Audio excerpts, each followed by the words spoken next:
తమిళనాడులో మ్యాక్సిమం అందరూ డిఎంకేనే గెలుస్తుందని అంచనా వేస్తున్నాడు. అయితే టీవీకేనే కీలకం, టీవీకేనే నేరుగా అధికారంలోకి వస్తుందని యాక్సిస్ మై ఇండియా లాంటి కాస్త రియాలిటీకి దగ్గరలో సర్వేలు చేసే సంస్థ చెప్పడం అన్నది సంచలనం. అయితే మిగతా అన్ని పక్షాలు కూడా డిఎంకే అనినే ఇచ్చినాయి.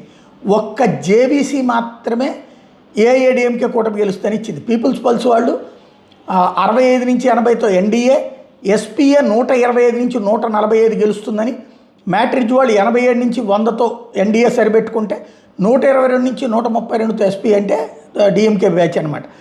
జేబీసీ 131 నుంచి 150 ఎన్డీఏ, 80 నుంచి 101 ఎస్పీఏ అని అంచనా వేస్తే, పీ మార్క్ వాళ్ళు 65 నుంచి 85 ఎన్డీఏ, 125 నుంచి 145 ఎస్పీఏ అని చెప్పుకొచ్చారు.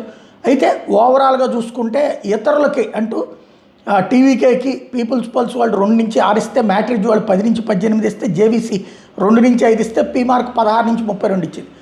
ఒక్క యాక్సిస్ మై ఇండియా ఏకంగా 120కి పైగా గెలుస్తారు అన్నటువంటిది అంచనా వేస్తున్నటువంటిది. ఒక్కటి ఖాయం, అక్కడ డిఎంకేకి కనుక కాసిన సీట్లు తగ్గితే టీవీకే డిఎంకేకి మద్దతు ఇస్తుంది.